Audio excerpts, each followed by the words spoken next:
Hi everyone, and welcome to the second webinar in our 2017 State of Digital Transformation webinar series, 2017 Trends in Information Security, hosted by Scott Crawford. We'll be happy to answer questions at the end of today's webinar, and you can utilize the BrightTalk platform to submit your questions at any time. The slides are also available for download in the attachments.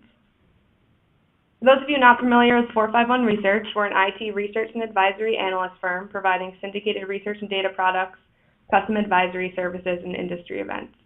Founded in 2000, we've grown to a 100-plus strong analyst team that publishes over 4,500 reports each year and updates over 52 million data points each quarter. Along with our sister company, Uptime Institute, the 451 Group is headquartered in New York, and we operate offices across the globe. As you'll hear from Scott today, our research provides insight into emerging disruptive technologies and the companies taking them to market. Our research and data are both qualitative and quantitative and deliver both competitive and market intelligence. Our analysts are plugged into the digital economy and actively leverage our proprietary global community of over 50,000 IT professionals. Our research and data products are delivered across these 15 channels, from the data center core to the mobile edge. Now I'd like to start today's webinar and introduce you to the presenter, Scott Crawford. Scott is Research Director of the Information Security Practice here at 451, where he leads coverage of emerging trends, innovation, and disruption in the information security market. Scott is the former CISO of the Comprehensive Nuclear Test Ban Treaty Organization's International Data Center in Vienna, Austria, where he pioneered security initiatives for an NGO serving more than 150 nations. He has served in IT and security technology roles at the University Corporation for Atmospheric Research with Emerson, and as a security strategist at IBM with a primary focus on security intelligence. Over to you, Scott. Thank you, Caitlin, and good morning, everyone. Thanks for joining us today. 2016 was a very active year in the information security world, as are most years, it seems. There's never any lack of activity or interest in a market that's characterized, differs from a lot of technology markets in that a lot of other markets can basically establish their goals and progress towards really well-defined goals with achievable objectives. But in information security, we can do that, but our progress is mitigated by the fact that we deal with an intelligent adversary. And the nature of what we do is a lot more like gamesmanship or an arms race, if you will, than a lot of other markets. And it always makes for an interesting discussion of the trends from the prior year as well as what we see shaping up in the coming year. And of course, largely because of this, we typically do see security spending continue to increase year over year, and this past year has been no exception. So in looking ahead to 2017, we do see that most shops are planning to continue to increase security spending. The majority, almost two-thirds as a matter of fact, will increase their security spending with 15%, showing a significant increase. And along those lines, we've seen a lot of interest in the market in terms of new approaches to security, which we'll discuss on this call. But as we've taken a look at how growth in revenues, in particular in the security market, have shaped up over the last couple of years, when we did our preview of 2016 a year ago, we took a look at the overall market, revenues in the overall security products market. And we noticed an interesting thing. While we saw growth in revenue continue to increase year over year, we began to see a bit of a dampening of the rate of increase slightly. And as we looked at that picture, we made a few assumptions. One is that there are a few very large players, strategic portfolio vendors, who dominate revenues in the market. And if there is a slight decline in the level of revenue growth in the market, we would attribute that decline mostly to those vendors since they have a disproportionate share of revenue in the market. So we asked ourselves, what might be causing that? If this is the case, these are the more mature vendors typically. These are the ones with the more established product lines. So what does that mean for growth? And we made some assumptions at the time that it meant that we might be seeing a level of maturity in the security market space that we may not have seen to this extent before. And while we still see activity in emerging spaces, what does that mean for the maturing spaces? We assume that that would mean that the major vendors would have to adjust their portfolios, and in fact, that is what we have seen over the past year. Now, some of the deals that we've seen in realigning portfolios from major vendors have had to do with more secular drivers. In the case of Dell, for example, selling off their software businesses to focus on the Dell EMC merger, focus on their emphasis on hardware, and the challenges that major vendors have faced with their diversified portfolios, which include hardware and software both. That said, security is a big part of those portfolios. And in Dell's case, the sell-off of Dell Software to Francisco Partners and Elliott Management. In HPE's case, the sell-off of much of their software portfolio to Micro Focus. When I say sell-off in these cases, some of these are what are characterized as spin-merge transactions. So in HPE's case, they retain a minority stake of ownership in some of these deals. I should say rather in Intel's case.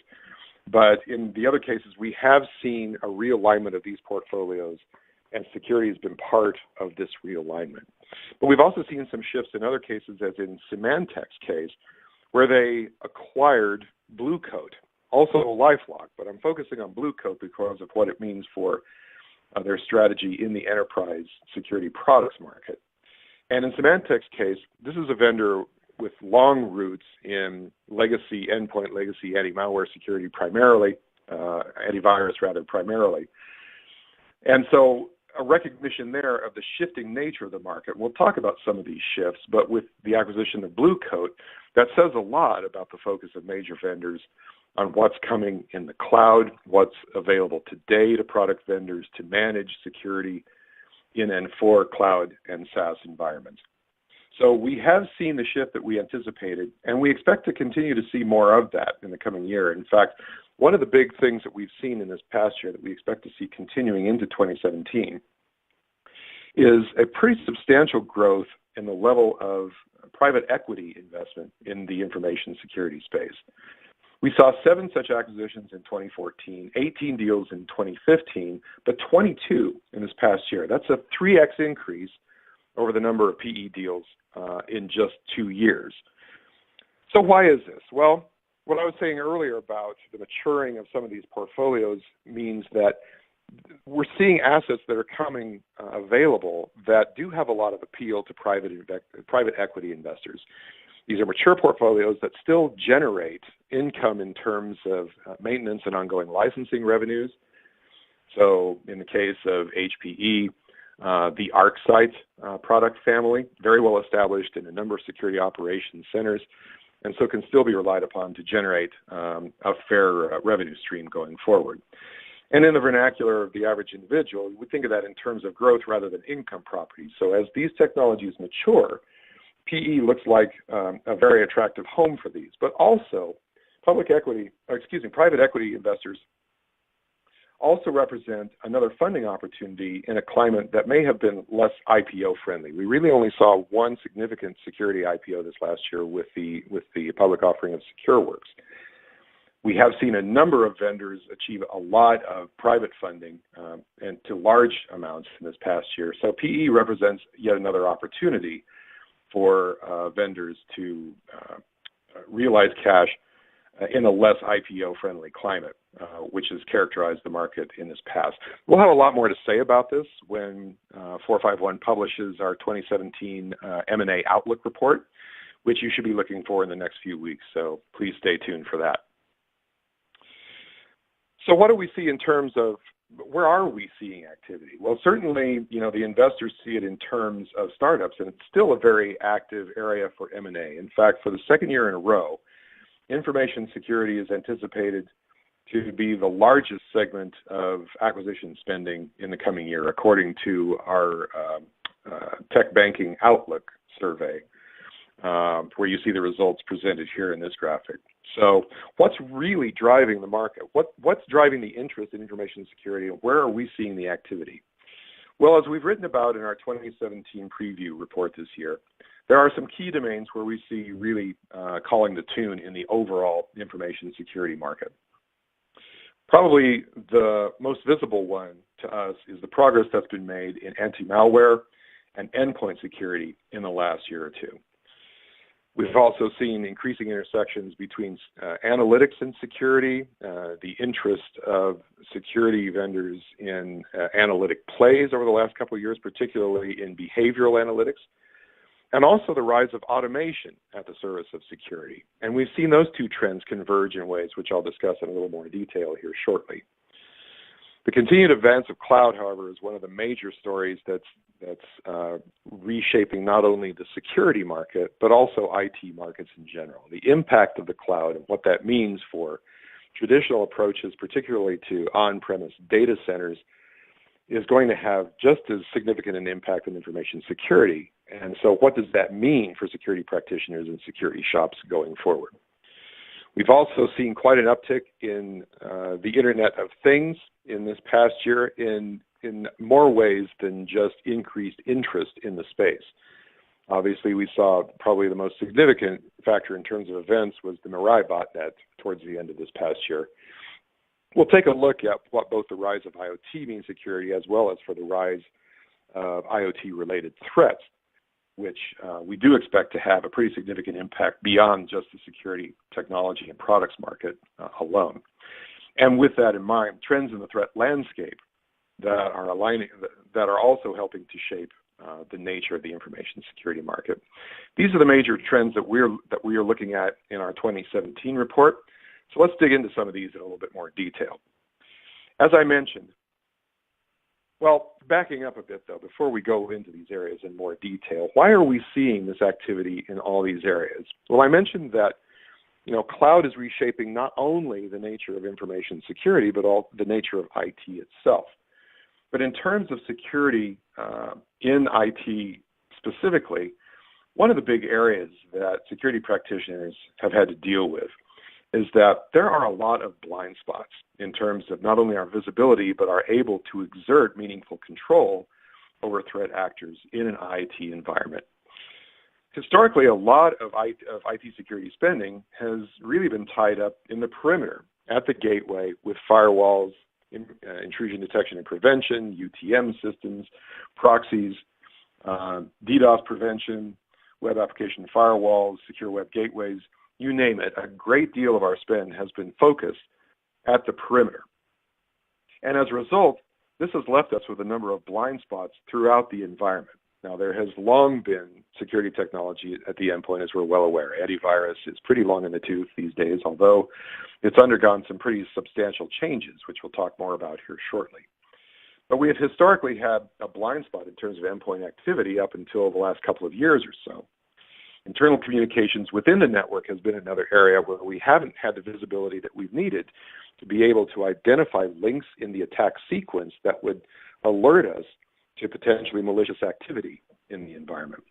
The cloud represents another potential blind spot for a number of reasons, not least because when we're working with a service provider, below our horizon of visibility into the provider's environment, we may not have any visibility except what the provider gives us. And in terms of what goes on with data, we've had technologies like DLP, but in terms of granular enforcement and control of data, particularly in the cloud, we have been somewhat limited in our ability to exert control there. So we have a number of spots that leave us not only blind, but not very effective in terms of solutions that we can apply to prevention and mitigation of threats in each of these aspects of IT. And this has been one of the reasons why we've seen the activity that we have seen in the security marketplace. So as I mentioned, one of the most active areas we've seen in the last year, which we expect to continue to be active going into 2017, is in the nature of endpoint security and anti-malware at the endpoint. In fact, according to our Voice of the Enterprise research, endpoint security is currently the top project for enterprise information security teams, according to our research. And a lot of the reason for that is we've seen the emergence of a number of tools and techniques being applied to the problem, not least of which beginning with new, more flexible approaches to management and maintenance. We've seen vendors such as Tanium create quite a splash in the marketplace. The founders building on prior experience with BigFix and the flexibility that sort of an approach enables.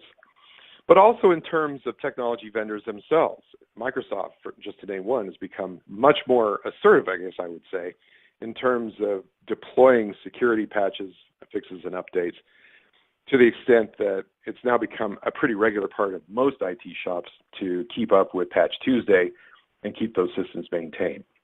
So there's been a lot of progress on the management and maintenance front. We've also seen the application of analytics, particularly from the major vendors who are able to analyze millions of malware samples and learn from those samples about the nature and prevalence of malware, minor variations in unique samples, and how to distinguish those from others in order to be able to deal with them more accurately without having to overburden techniques with static signatures. Behavioral analysis in terms of the way threats behave at the endpoint, techniques that add functionality to the kernel, selective or dynamic application control and whitelisting, visibility into the endpoint. All these techniques we've seen really come into their own in the past year. And we've seen organizations look at the range of options a lot more closely.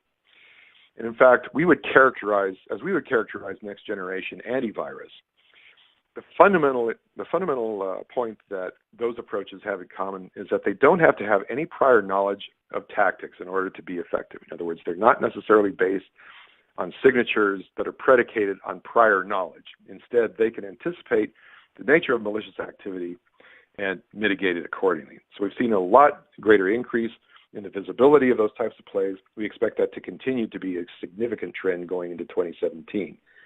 And as a sidebar here, I note that Microsoft and Microsoft products are still a primary target. According to some researchers, the Microsoft product family remains the most targeted platforms and applications. Windows overwhelmingly the top platform for malware. And it's not just because it's so prevalent. It's also because attackers don't really want to, nor do they really need to, reinvent the wheel every time they want to launch a new malware variant or a new type of attack. They can benefit from existing malware, and very little, in fact, is written from scratch in most cases. So while we have seen an increase in Android malware, and Java is still a popular target because of its wide deployment and dependencies on it, there's still quite a bit of prevalence of Windows and Microsoft applications. So we expect Microsoft and Windows to continue to be a target going forward. But let's say that if we do solve the malware problem, what comes after that? What does that mean for the attacker? I mean, the attacker is still going to want to exert the lowest effort possible to achieve the same level of success that they've seen in the past. So if we do make serious inroads against malware in the enterprise, what can we expect to come next? Well, if we go back to taking a look at where we have blind spots in the environment, and we see a number of places where we can collect information that's meaningful to understanding the nature of the threat, not just from what we're collecting at the perimeter, where we already do collect a fair amount of information, but also outside the environment in terms of threat intelligence from the public internet, in terms of what information we can obtain from our third-party and off-prem providers. From the endpoint, I mentioned the advances in endpoint security, including approaches to greater endpoint visibility. We're seeing a lot of that included with the endpoint landscape today. And servers we would include in that as well, too. But also user activity, a very big focus of activity prior to 2017, which we expect to continue. And privileged users as well in terms of privilege management. So we have a number of areas where we can collect a lot more information and make that useful in ways that we haven't in the past. And this in itself has given rise to the security analytics market. We expect to see continued proliferation and adoption of security analytics, and we expect to see more plays along the lines not just of security analytics, but also security automation.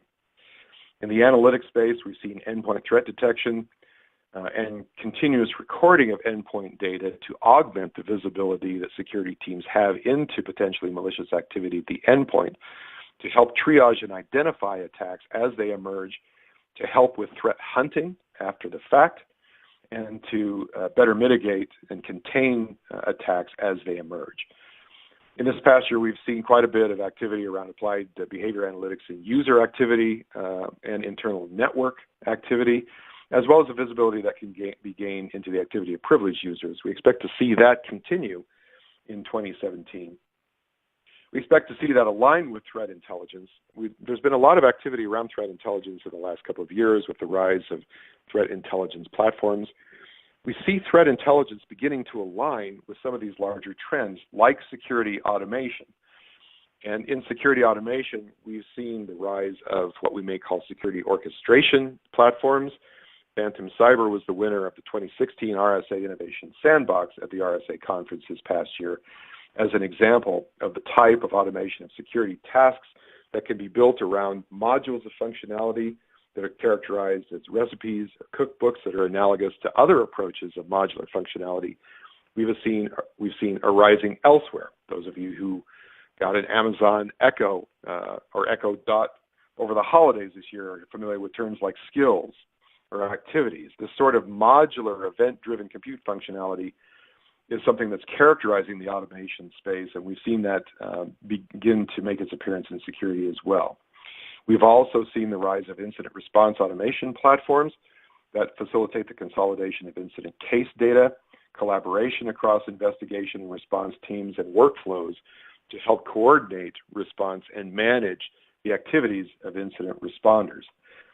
We've seen these areas come together in a trend that we have characterized over the past year as the rise of something we call the Actionable Situational Awareness Platform. Adrian Sanabria and I wrote a 451 spotlight on this topic last month, which is in our library if you'd care to take a look at it. Just search for the topic ASAP. And what this means is we've seen this coming together, particularly around security analytics, with the collection of internal data, internal monitoring, as well as internal security assessment and investigation. We've seen that aligned with external intelligence and threat intelligence sharing, information sharing across organizations, seeing that information brought together into what we call synthesis platforms that take advantage of the evolution of security analytics and the management of data at scale to facilitate things like threat hunting, the ability to look historically back through security data, find evidence of threat activity or potential threat activity, and be able to mitigate those sooner than we would have been able to in the past when we're responding to events after the fact. A good deal of the emphasis for this trend is partly a recognition of the security talent shortage, which continues to be ongoing. And it's not that there's any shortage of people interested in information security. What we're seeing is we don't see enough expertise that's available or affordable in information security. Someone with the experience under their belt to be able to move not just beyond Tier 2 in a security operations center, but to be able to do things like threat hunting, forensic investigation, to know the type of data that has to be looked for and found to identify threats. So part of this trend is to answer that need for that expertise, but also, and perhaps even more importantly, to reduce the dependence on people for what machines actually can do better. We see a lot of security operations professionals that are subject, and organizations, frankly, that are subject to what you might call alert fatigue. A lot of events go unnoticed because there's just such a volume of information that has to be reviewed by people. And if it's not caught by people, it will go unnoticed. And putting people on that is not the best use of the skills that are unique to people, the way that people can analyze and see things in data that machines at this point can't or can't yet. But they also just get burned out. There's information overload, and that contributes to the tendency to miss important evidence in data. We've seen the rise of attention being paid to terms such as artificial intelligence being applied to this challenge. I would expect to see more of that as that field continues to mature, applied to security data, just because the need is so great.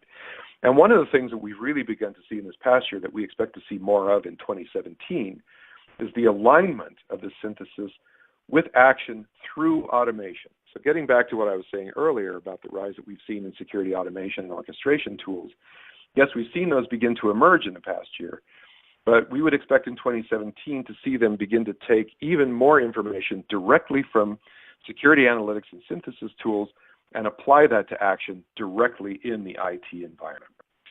Now, there is a larger trend that's implicated here in terms of the alignment of automation and synthesis, and that's in the area of what we would call DevOps, or what many would consider DevOps environments.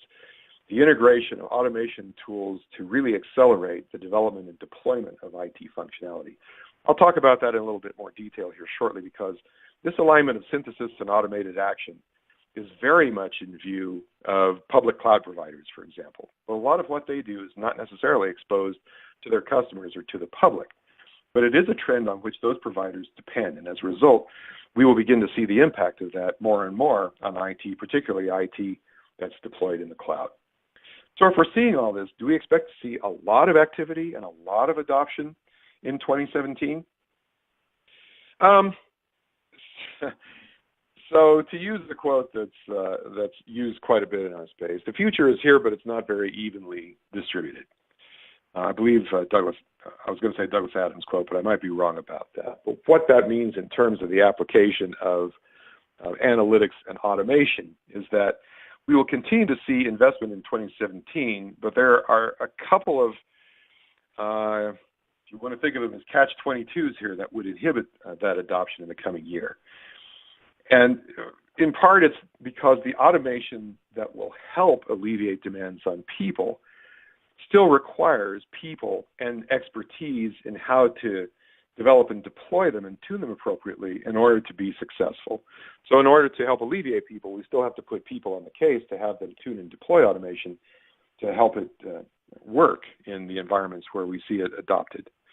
And in terms of that's in terms of the aspect of alleviating the demand on human expertise. In terms of the automation itself, in order to embrace automation, this assumes a typically more mature organization that is amenable to the adoption of automation to begin with. So if you're in an organization that is primarily defined by manual processes, where the adoption of automation would mean a pretty substantial change to culture as well as practices, that may slow down organizations in adopting automation as well too.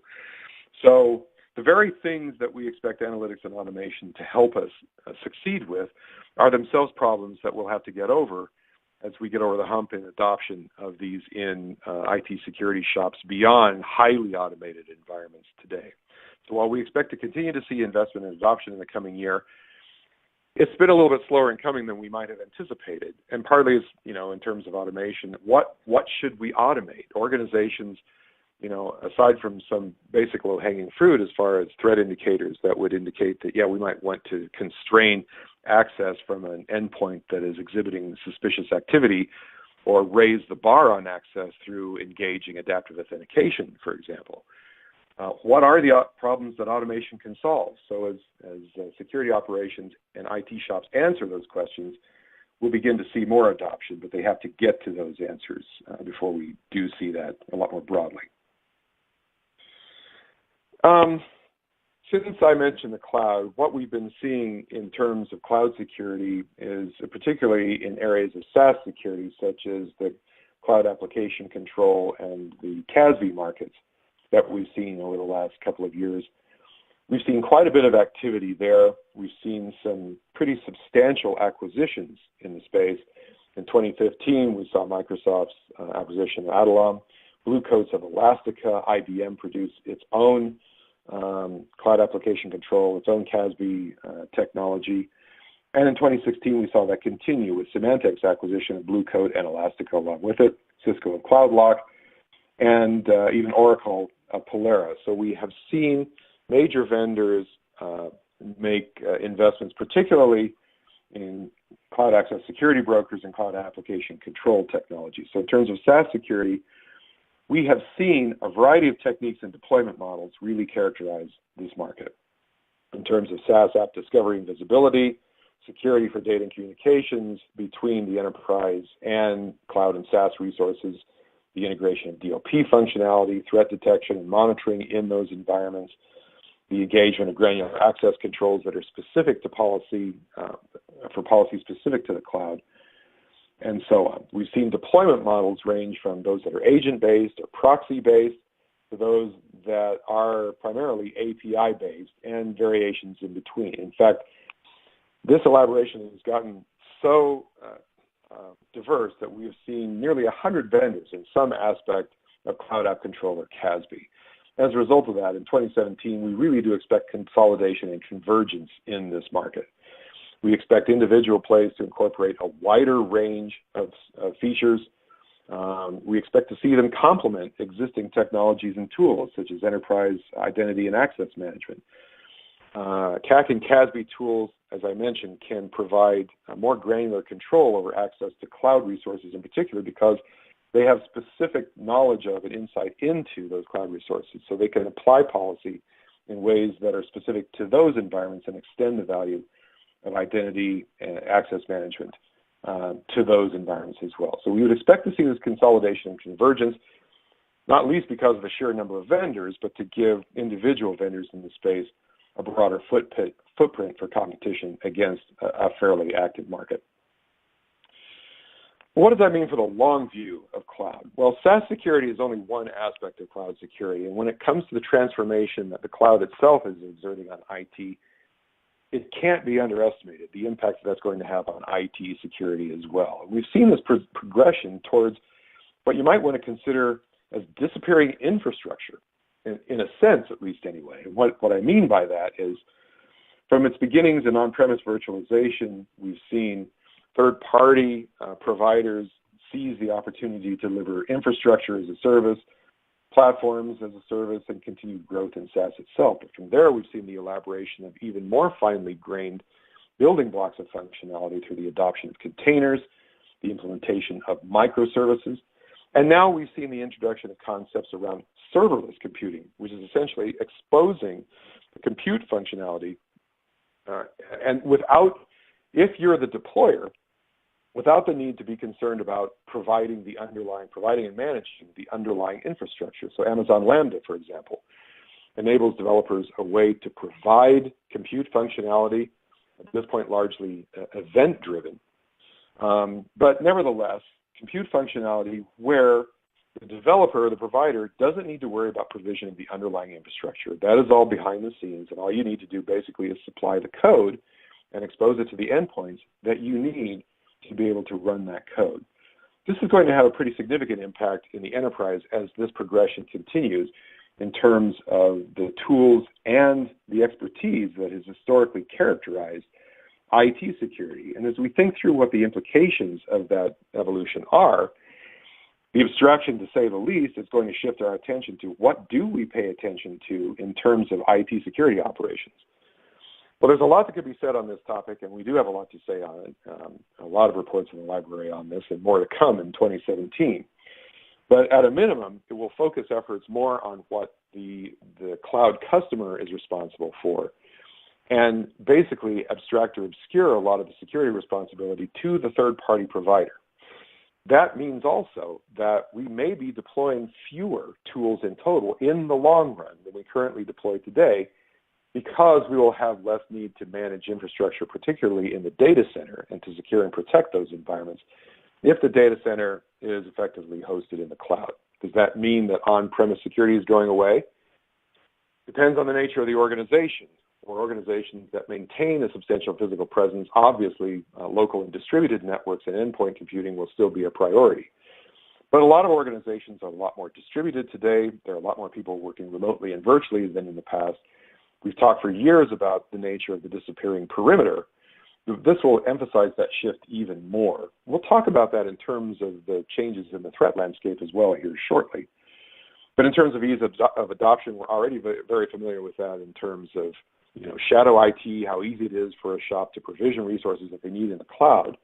And as we look at things like Lambda and the ability to put event-driven compute and make that available to endpoints fairly freely, all that's really needed there is not the provisioning of an infrastructure component, but just the compute logic itself. So that makes adoption even easier. The pace of change in these environments can be accelerated quite a bit. Patches can be deployed within hours or maybe even minutes, as opposed to weeks or months when it's no longer necessary to take down critical availability, and new images could be provisioned on demand. The accuracy of visibility changes pretty substantially as well too. If you have an environment that's very much driven by today's continuous integration or automation tools in the DevOps realm, particularly around configuration management, then you can get a pretty accurate inventory of your environment within a very short period of time, as opposed to waiting for an inventory that may be 70, perhaps 80% accurate It has to be gathered over a period of weeks, if not months, and by the time you have it, may not be accurate at all. Management tactics, in particular, the impact of DevOps on these trends, not only shifts attention a lot more towards developers and the integration and cooperation of development tools and practices, not only with IT operations, but with security, becomes more of a factor going forward as well, too. And we have seen the impact in terms of DevOps on a number of key markets already. A lot of times we talk about the DevOps tool chain as being something that is pretty well organized, pretty well understood. In fact, VBA Labs has this graphic here that lays it out in a periodic table, taking advantage of prior sorts of visualizations of tool sets. It's a pretty good layout if you're already somewhat familiar with the nature of these tools and the categories that they fit in. But if you're not, then what the tool chain may look like to the practitioner who isn't so familiar is just this collection of names, functions, no real certainty on the part of security practitioners exactly where they all fit. And making it even worse is that each shop typically has its own preferences. They adopt the tools that work best for them. And even within an organization, the development group can have its preferred tools for source code management, change management. Operations teams can have their own preferences for operational and configuration management tools. Every shop may be different. So what do we recommend? Well, going forward in 2017, we think it's really imperative for organizations to, at a minimum, get their feet wet. Get familiar with these environments. A lot of cloud services offer free tiers of service and availability that you can get hands-on experience with for little or no cost to gain exposure to the nature of what we see beginning to reshape IT in the cloud. When you're looking at building new functionality, have the cloud in mind. If you know your organization is moving more firmly in that direction, consider deploying or building for the new. Ask your vendors, can they make this functionality available for the cloud? And in fact, you may not want to shoehorn the old. Taking the virtual appliance approach and putting it in a cloud environment may not be too closely aligned with your provider's approach to software-defined networking, for example, or software-defined controls on access to cloud resources. So consider what's unique about the environment that you're building for as your first step in considering where you make your investments going forward. Processes driving investment decisions should be a priority in terms of learning how your development operations teams are building for the future, what their tool preferences are, where they see those tools being applied in IT operations. Look for security opportunities with each of those tools. The configuration management and packaging tools that are coming to market now, particularly around container definition, have a lot of potential for being able to define not only secure configurations, but the implementation of security policy in these environments. And in terms of being willing to abandon current thinking, it may be possible that where in the past you may have spent $100,000 on a security deployment, you may be able to spend significantly less, but the trade-off may be your shop has to build it themselves, or a change in expertise that requires you to be more familiar with these approaches and tools. Nevertheless, consider the impact that these changes are going to have on your organization, that you may have to adopt in these directions. So where you might have thought of a legacy way to approach a given security problem, think of it in terms of where DevOps in the cloud is taking IT in the future, and begin to shape your team's security expertise accordingly. Now, more to the point of what we're seeing today and what we expect to see in 2017, we do see the impact of DevOps having weighing in on some segments in particular around areas like application and software security. Historically, in the past, those tools have factored into the software development lifecycle, particularly around security testing, for the testing of source code with static application security testing, with the testing of deployed or pre-deployment operational applications through dynamic security testing, in other words, evaluating their runtime behavior. But these tools have historically tested either an entire application, or they've done it at a point in time, and sometimes, not very frequently, perhaps weeks or maybe even months apart. The pace of development and deployment in DevOps is not only considerably faster than that, but the nature of changes when applications are changed and updated may be more incremental. Features may be added rather than entire applications changed at once. So for application and software security tools to continue to have an impact on security throughout the development and operational life cycles, We will see them in 2017 moving a lot more aggressively to become compatible with DevOps tools and tool chains. We're already seeing this now to some extent, but the ability to adapt to something closer to unit testing in a pre-release environment as individual features are rolled out, to be able to call these functions on demand through automated tools that are part of the DevOps tool chain. We already, as I say, see that happening, but I'll expect to see a lot more evolution of both dynamic and static tools to adapt to these sorts of DevOps environments. We also see the application security landscape expanding farther back towards the left in the DevOps lifecycle. We already see software composition analysis being applied to looking at the components that are folded into software today. So expect to see more of this throughout the DevOps lifecycle. We're also seeing and expect to see more visibility of security in areas such as configuration and deployment management, particularly with DevOps tool chains and DevOps-oriented automation. We already see plays that are looking at defining secure configuration for containers and in the deployment of microservices. I would expect to see more of that as DevOps trends continue to advance going forward. These are the areas where we see it now, where we expect to see more elaboration in 2017. I expect to see further integration of areas such as identity and access management being folded into these tool sets. So stay tuned to this space, because I think that as organizations continue to migrate towards the cloud, today's security technologies will have to move in this direction to maintain their relevance in the future. Last but not least, one of the big areas where we've seen activity in 2016, where we expect to see continued activity in 2017, is in the explosion of interest in the Internet of Things. And the biggest factor there, of course, is one of scale. Multiple estimates expect to see tens of billions of connected devices within the next 3 years. And what does that mean for the adversary? We saw the rise of the Mirai botnet towards the end of this past year, and the rise of Mirai was interesting in terms of the way it changed the way we see IoT security. Up to that point, a lot of the attention had been focused, particularly on the enterprise, in protecting organizations from threats posed to IoT. What we've seen in the wake of Mirai is awareness of the Internet of Things as a threat vector in its own right. IoT devices being engaged as a botnet platform. So now we're seeing an emphasis on protecting society from IoT as well here. So that has really changed the nature of perception of IoT security. And this is not a problem that's going to be resolved anytime soon. We've seen advances in terms of commercial IoT, particularly in some of the most affected industries, such as transportation and automotive. We've seen demonstrations of automotive vulnerabilities over the last couple of years at Black Hat and DEF CON, thanks largely to those such as Charlie Miller and Chris Balasek, in demonstrating the ability to exploit vulnerabilities in automotive controls, and in transportation generally, fleet operations, aviation, commercial aviation for another. Energy and utilities, obviously, in a very critical area of focus because of the dependence on critical infrastructure, and healthcare because of safety of life and health issues involved in the increasing prevalence of the integration of compute and intelligence with healthcare systems, healthcare devices.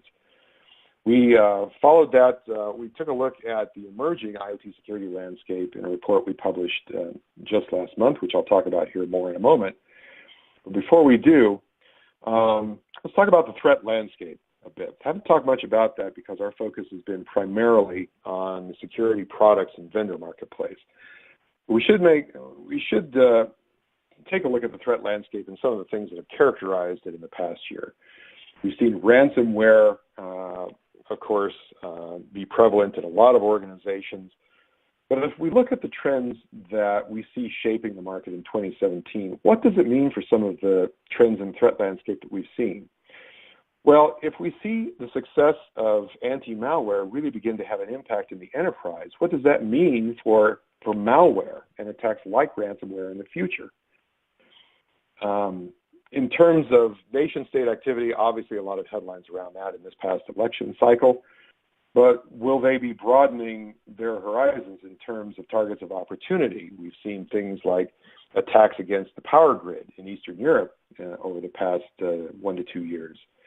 And Mirai really kind of bringing together a lot of those concerns in the fact that not only was Mirai able to generate the largest attacks, DDoS attacks to date in terms of just sheer scale of the attack, but just the ease with which so many devices were compromised and turned into a botnet platform.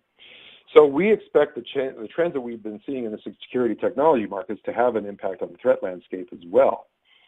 If anti-malware is successful in the enterprise, where is the attacker going to turn? As I mentioned earlier, well, they'll turn to where they can achieve the same results with minimal level of effort. And if the individual technology user, the home user, the small business, does not have access to the same level of advancements in terms of areas like anti-malware that the enterprise does, it would seem logical that the attacker would begin to turn to this environment. As Mirai has demonstrated, there's ample opportunity in these environments to target these types of vulnerabilities.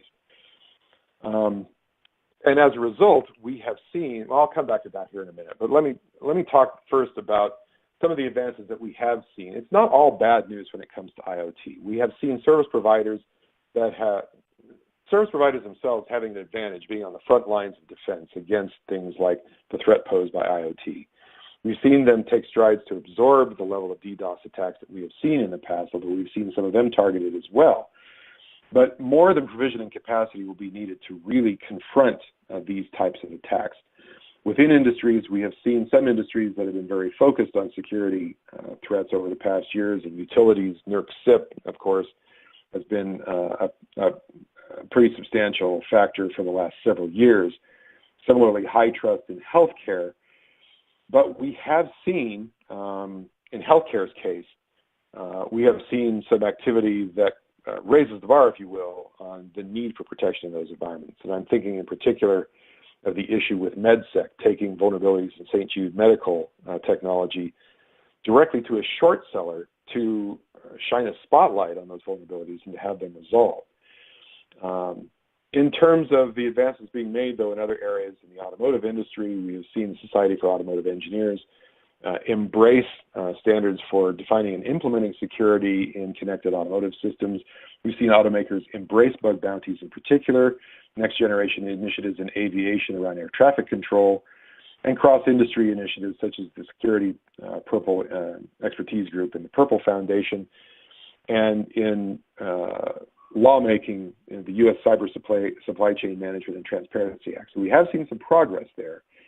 But in terms of the overall response, it's a very large problem, and there's a lot of moving parts that will have to be involved in an effective response to not only the changes in the threat landscape, but in terms of IoT security going forward. Technology makers themselves, service providers and carriers I've mentioned, regulators and policymakers certainly taking an interest, security investigators obviously playing a pretty visible role, and of course the general public and how they adopt and deploy these technologies. And some precedents are already emerging. There's questions that the response is likely to raise in 2017 and beyond. We would expect service providers to expand their capabilities not only in being able to deal with these issues at scale, but in terms of the way that they analyze and take advantage of their visibility into potential attacks as they shape up. So an opportunity for them to advance the state of security analytics that's specific to their role in defense. But it also raises some questions of where will the measures that network service providers in particular can adopt that may run afoul of issues such as net neutrality or civil liberties and privacy. And in terms of regulation, how effective can regulation be? Will the industry be effective at self-regulation? Where public policymakers get involved, what are the limits to effective public regulation and policymaking? We've seen, as I mentioned, precedents in this past year. Most recently, we've seen things like the FTC begin to become more aggressive against device makers with its lawsuit against D-Link, for example. So as we start to see the many moving parts in response take shape in 2017, it will be a rocky road before there is a more coherent and consistent response across society, but we expect those responsible for response to be a lot more aggressive, just as security investigators have been aggressive about taking a stand on these vulnerabilities in 2016. Expect to see some fairly aggressive and stark actions in 2017 going forward. By the way, before we move on, we'll point you to our 2016 report published last month on securing the Internet of Things. We summarize some of these trends.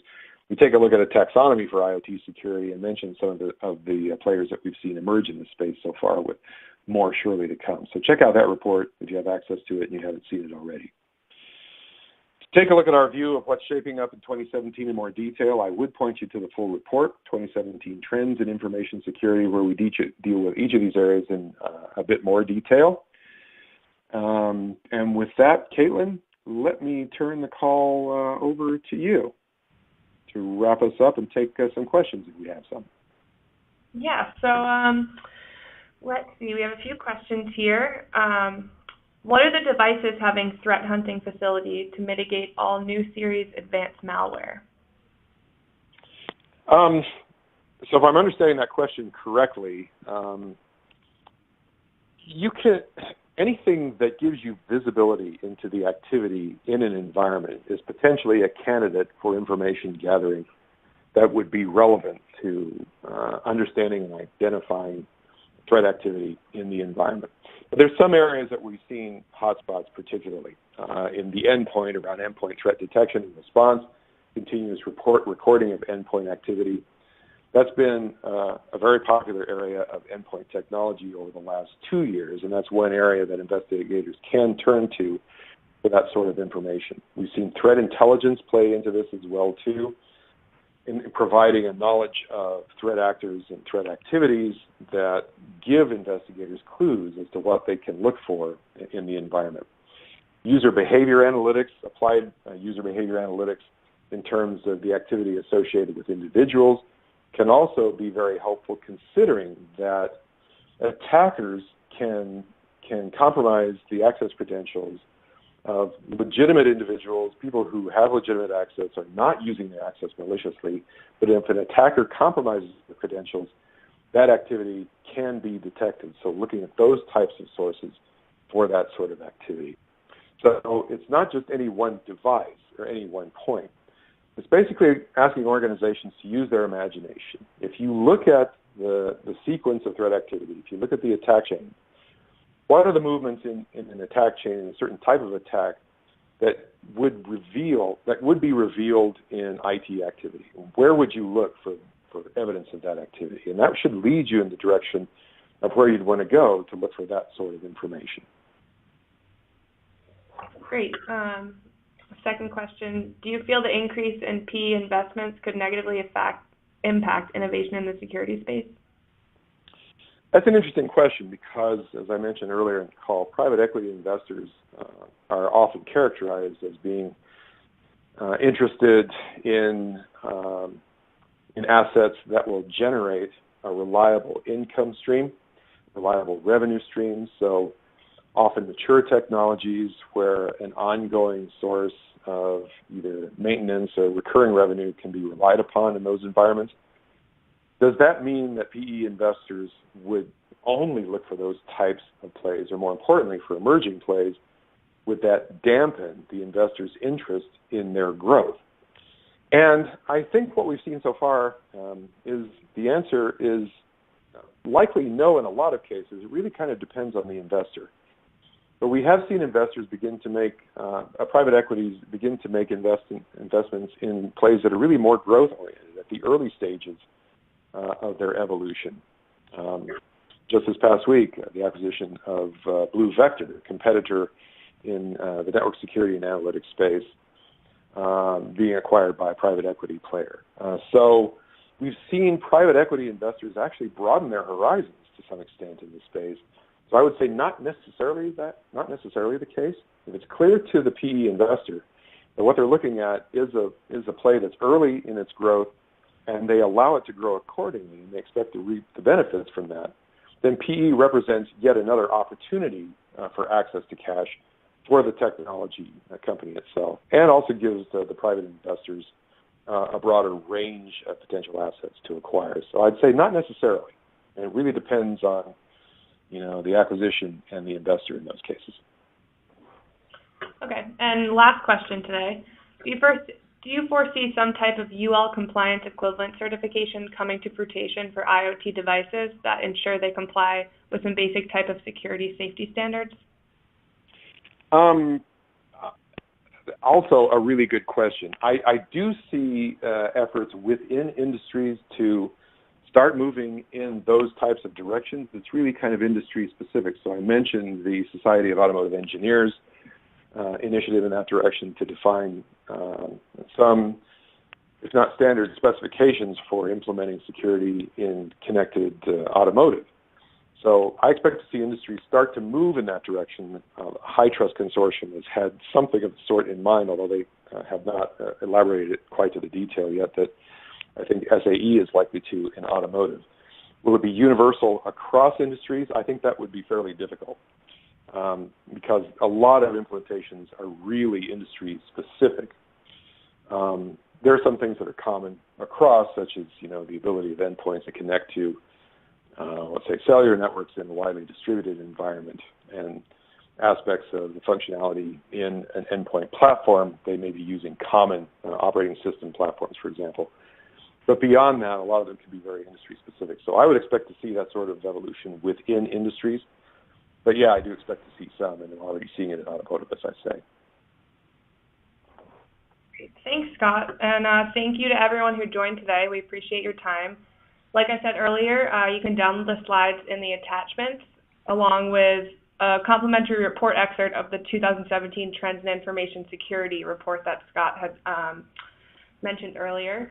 And we'd also like to invite you all to register for any or all of our 2017 State of Digital Transformation webinars coming up, and you can also find a link to those in the attachments. So thank you, everyone, and enjoy the rest of your day.